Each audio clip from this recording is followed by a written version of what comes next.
Good morning. It's Playing to Win with me, Mark Henderson Leary, and Brad Freyer. How are you, sir? I am fantastic. How are you? I'm really well. I'm glad we get caught up with no prep, no warm up. So I don't know if you've got Sliding some big on two wheels today. Yeah, and one of them just fell off. It's been doing that little thing like when the cars crash and. Indeed. Here are you? I'm going to sit up straight though. This chair is not best for my posture. All right, so say something wise and inspiring.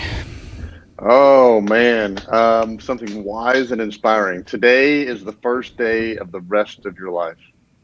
What about yours? What day are we on your life? You said in my life. I just want to know how I compare. Trying to inspire and motivate you, Mark, and I compare a bring lot. happiness and joy to your life. I don't feel as happy as you are. Am I as happy as you are? I gotta think you are. Yeah. I'm not as happy because my camera keeps changing the contrast and the color, and that's upsetting. You do seem to be going in and out a little bit. Yeah. I think it's because I move too much. Well, for next week we'll have the camera thing situated and figured out and be better. But okay. What'd you do this weekend? This weekend was the first weekend in about a month that we haven't had a ton of stuff to do. So I did a little bit of stuff for myself. Played a little golf, hung out around the house, spent some time in the pool, just kind of chilled out. It was nice. Good. How about you? It was a Jeep meetup down at Surfside. So we packed up the kids and went down and went to the beach and saw a bunch of people with Jeeps and swam and tried to avoid sunburn. And some of us did that, some of us didn't. Were you one of the ones that did or did not avoid? I have decided the only thing I hate more than sunscreen is sunburn. So I have a full-length rash guard. And so my sunscreen situation is just face, back and neck, and that's pretty much. I do legs once, and I'm good. So it's been wonderful. Yeah, not a bad plan. I'm with you. I do not like sunscreen. Growing up, I was a sun worshiper. Always lifeguarded every summer. Loved to have the savage tan, and I'm sure that I'll start paying for that dearly. But I always try to get that one good base coat at the beginning of the summer, which turns into a burn, and then I'm like, okay, I'll wear sunscreen. Yeah. Well, so what's going on here? Do you remember that song Baz Luhrmann did to the class of 1999 maybe or something like that? But it was a song back in the late 90s, and he just spoke the lyrics, and it was advice. Sound familiar? That was fantastic, and some of the things he says are very poignant in that. But one of them is always wear sunscreen. That was one of his pieces of advice. Yeah, in fact, the song that might be called "Always Wear Sunscreen." I think you might be right, actually. Yeah. And so there's truth to that. And so go ahead. Yeah, go ahead. No, actually, for me, the sunscreen is the shirt.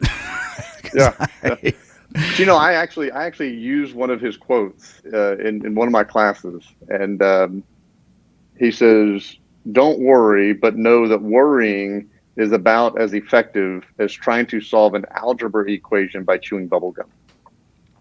For sure. And I'm like, that's solid. He has a lot of great advice. Well, we should do an episode where we just talk about that song and the quotes and the sound. Maybe we get the lyrics.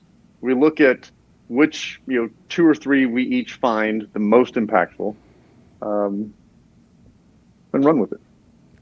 I think we should do this. Well, we should do our own song, actually, of just quotes from us. You are musically inclined. I am not. I got my daughter to. She's actually getting better than I ever was in terms of actually making things happen. So that could happen. That's the goal. That can happen. Make them better. Well, so this is fun, but I want to talk about something hopefully is meaningful for the people who bothered to watch and listen to this. And that one of the things that you and I both use a lot of sports metaphors, and the concept of the rep, the concept of the repetition, as opposed to Well, just as it comes from sports, when I first heard the term, it was when I first started getting into watching football, which is very late in life for me. So I'm always kind of in very shallow water in terms of my depth of knowledge, but I try to pretend like it's much deeper than it is. But the idea of the rep, I used to think, when they talked about the second string quarterback, he doesn't get the reps that the first string quarterback does. And what's a rep? Yeah. It's a repetition. Well, why does that matter? Mm-hmm. And what I discovered about that is that there's actually no substitute for the hard work, the repetitions, the iterations.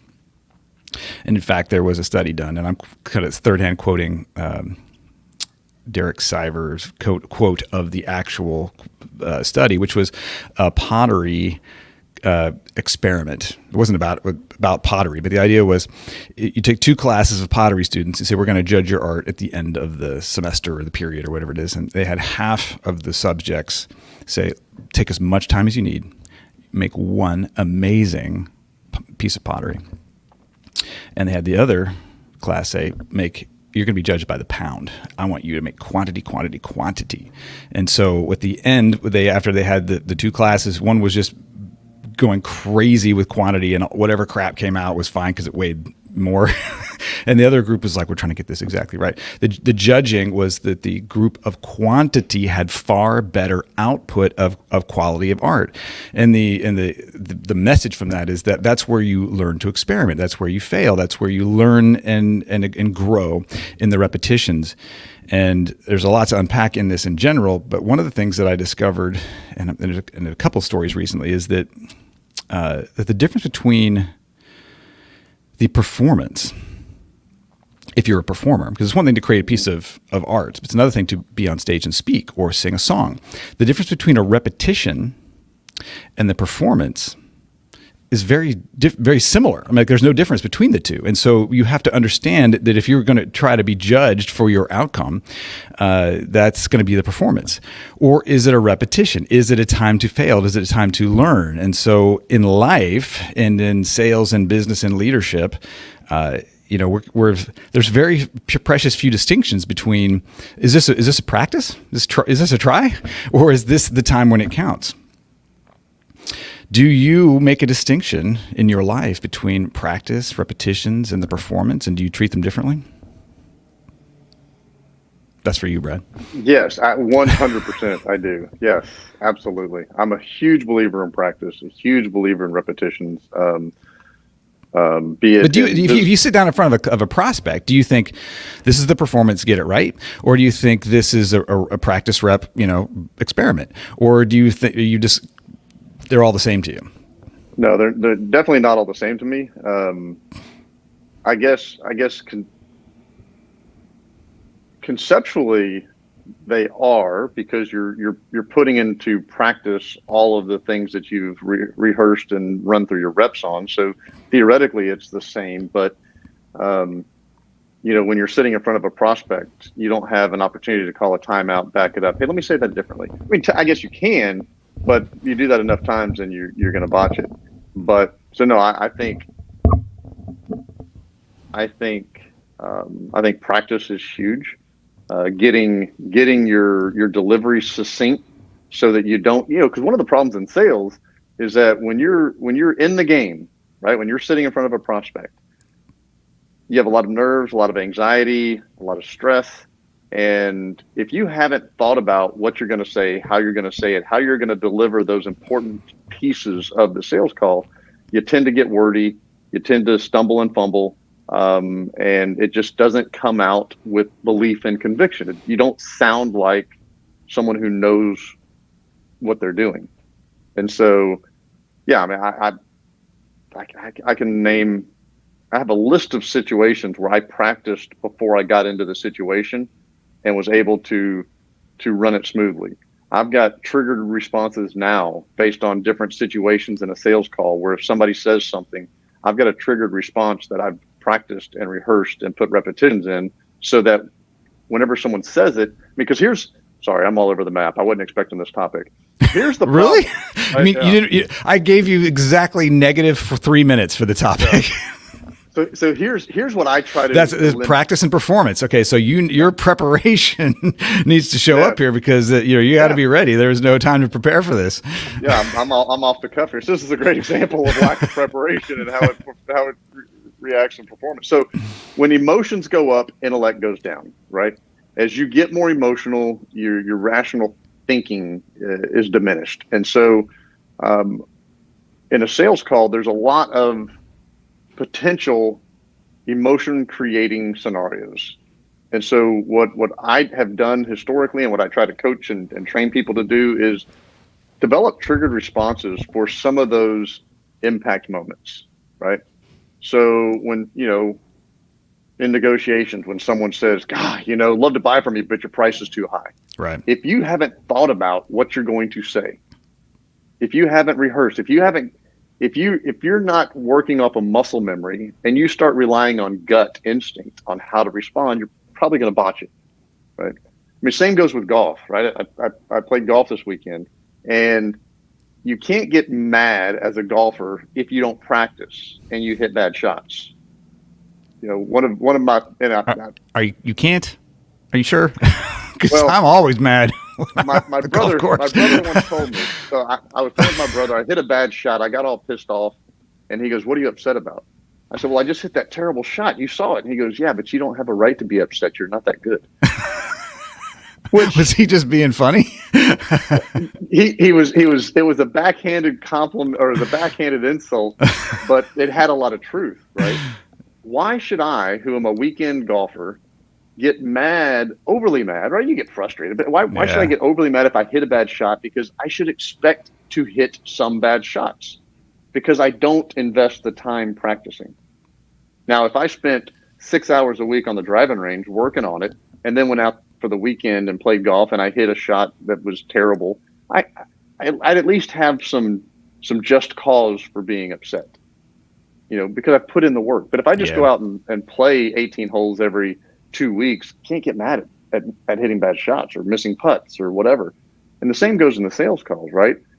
You have to have the repetitions, but most people don't feel comfortable practicing.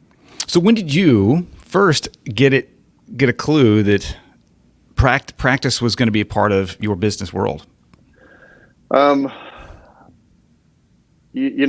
think somewhat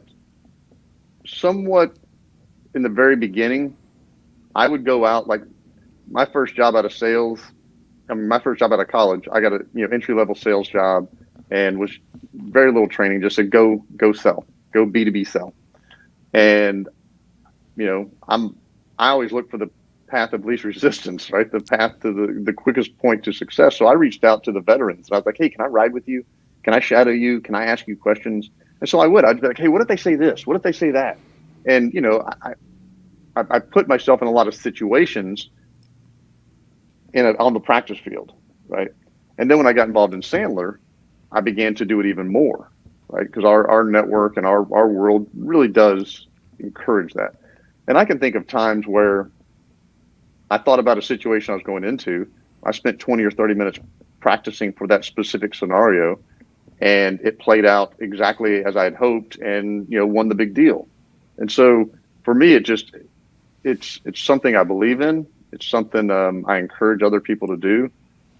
And you think about it too. Think about the top paid professions in the world, right? I mean, name what comes to mind when you think of the top paid people. I see you turn on. My light turned off. First broadcast in this session room. Not all of the variables. It's like the light's turning off. This is not the right camera. And you were saying. Well, think about some of the top paid professions on the planet, right? And one of the things that they all have in common is practice. They don't just show up on game day and expect to perform. They put in effort, whether it's a doctor, a lawyer, an actor, an athlete. There's practice behind what they do. They don't just roll into the courtroom and be like, hey, I'm going to wing it. Let's see how the day goes. Well, I've seen lawyers, for example, that I don't think they practiced. And so there is a difference between that truly I've seen amazing attorneys in action and really terrible attorneys in action. And there is a difference, and you do not want a terrible attorney representing you. Look, some of them are just dumb, right? So they're not good at what they do. Doesn't mean they didn't practice. Maybe they just practiced poorly, or they had the wrong defense or whatever it might be. But I mean, at the end of the day, top professionals tend to put in effort so that they optimize the opportunities they have. Salespeople don't really think about every conversation you have with a new prospect is an opportunity to put money in your pocket. Why wouldn't you practice that? Why wouldn't you make sure that you're going to have the best possibility for success rather than just winging it and going, let's see how it goes. And then not debriefing it, not thinking about, okay, where did I get derailed? What could I have said differently? How could I have handled that response? Huge believer in practice. Go. So I can. Shockingly, I have got some stuff pent up here. I think the sports metaphor really works here. And if you compare the NFL practice to basketball, which I know the tiniest bit more about than maybe baseball, but 16 game season or 17 game now, right? So you practice all week, you play on the weekend. Sales in large complex selling is like that. You get like the big deal every week or month, and you better be ready. And you really have the opportunity to dig deep, run the drills, do your research, get the proposal exactly right, run the network, practice and role play and go through the objections and have multiple conversations leading up to your presentation.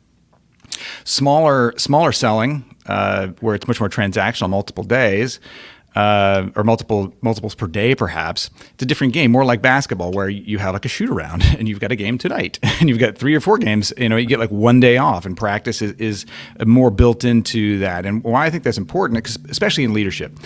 I'm roaming the halls as a leader. I'm having my weekly meetings.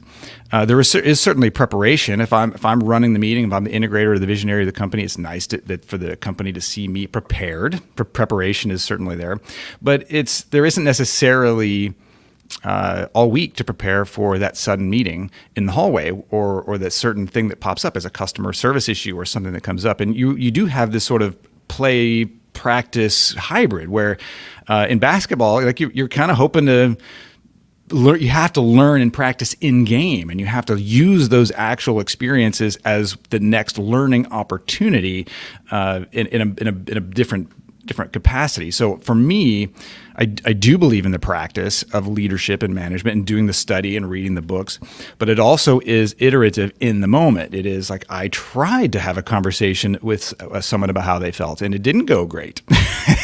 and I can go back and I can have the conversation again, and I can say I can apologize for whatever I did wrong or try to dig in a little bit deeper.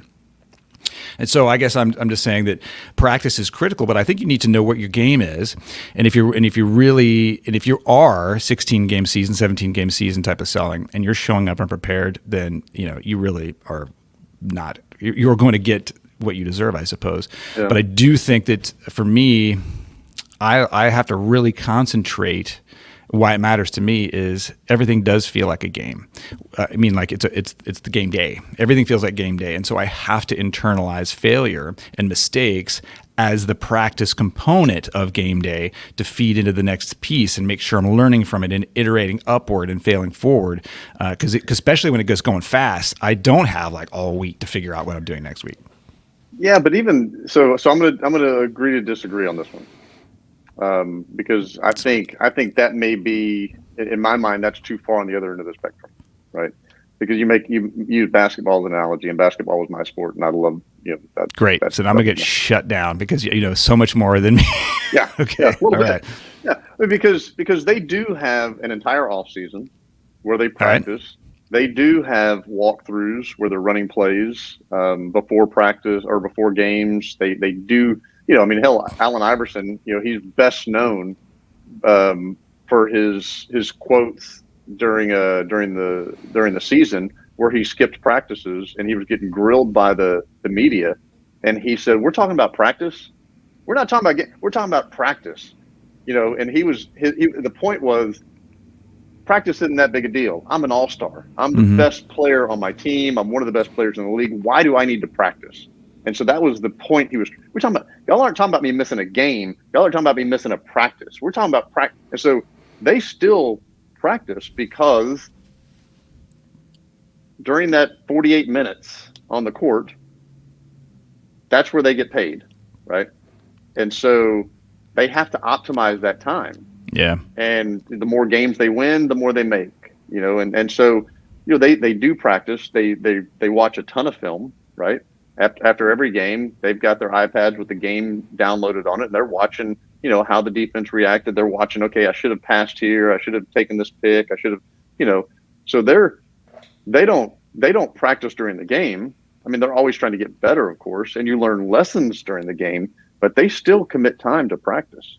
And I get what you're saying. Even baseball, right? Baseball, they play 163 games or something. I mean, literally a game every day and sometimes two.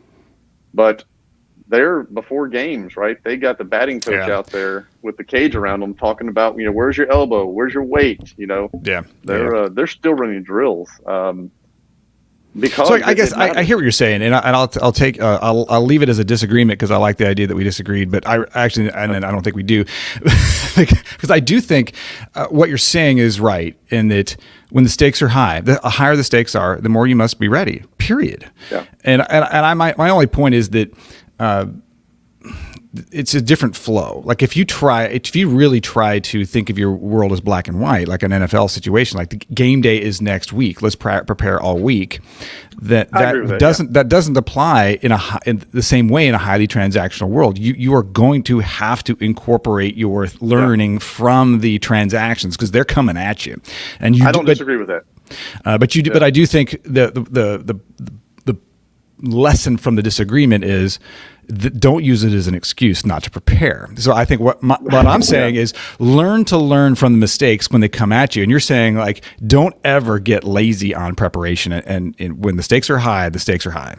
I totally, yeah. I mean, look, at the end of the day, we are going to learn a lot of lessons in the game, right? Leadership.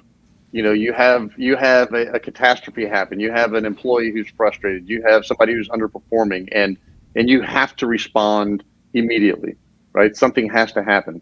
You might not have the time to prepare and practice for that, but you sure as hell better at least rough out a little bit of a plan and debrief it afterwards and go, okay, how did that go? What would I have done differently? How could I have responded in this situation rather than just, chalk it up, moving on. But I mean, think about reviews. Think about, business and human nature is very predictable. And so if we as a leader thought about some of those key scenarios that tend to happen regular, I said, okay, how am I going to handle this situation? I have a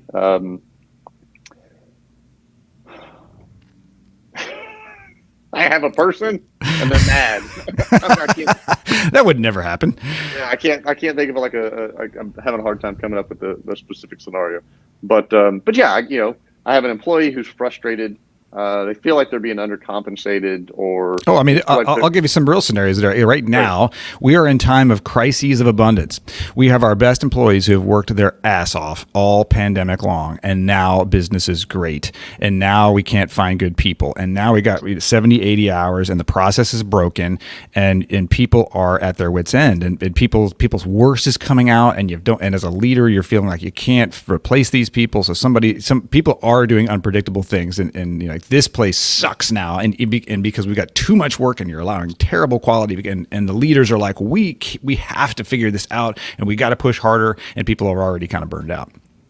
Yeah, but that's not unpredictable, right? It would be very predictable that human nature is that if circumstances change and you have more heaped on you, more expected of you, and you're not getting paid more, and you're not being appreciated because everybody's running 90 miles an hour, it would be expected that people are going to begin to revolt and be frustrated, right? And so, in that situation, being a member of a group, having a coach like yourself, that's the situations where you've got to be thinking 2 or 3 steps ahead and go, okay, here's what I see coming.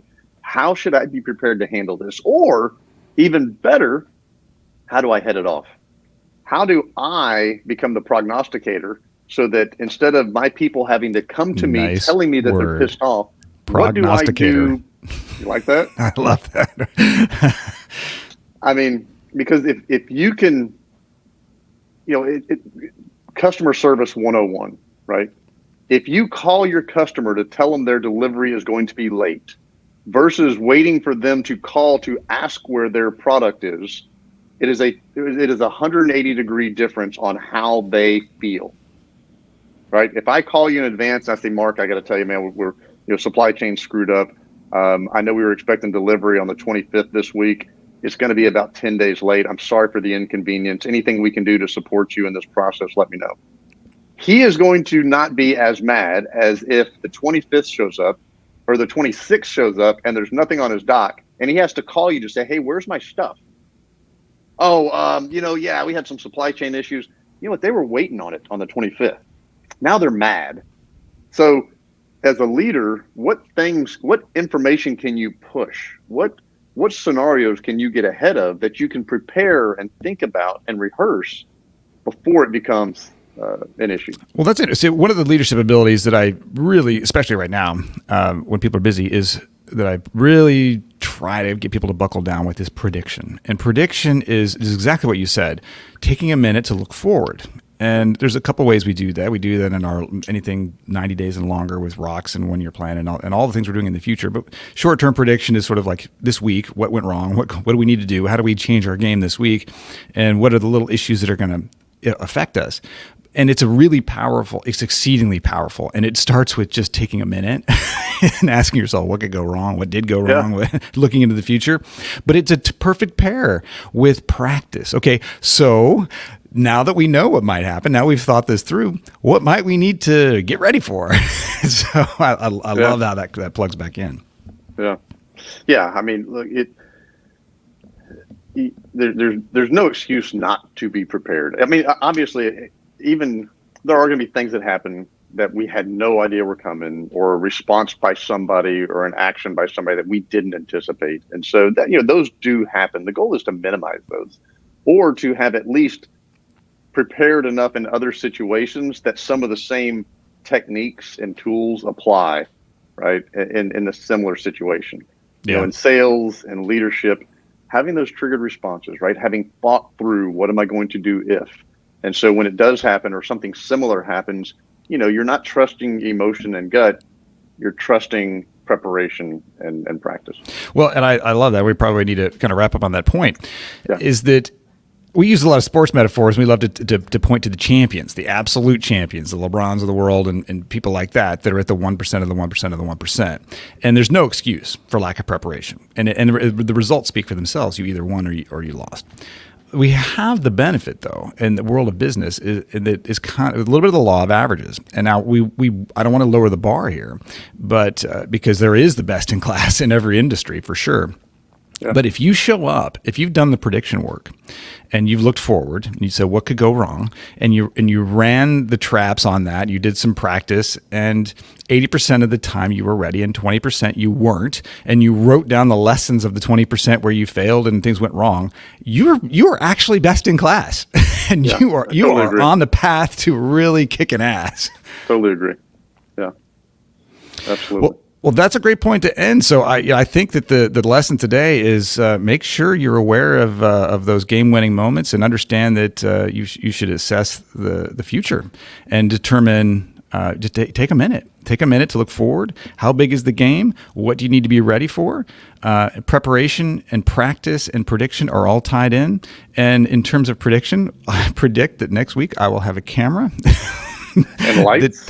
And lights that will not fade on me in funny, inopportune times. And we will see you next week on Playing to Win with Mark and Brennan. See you, Brad.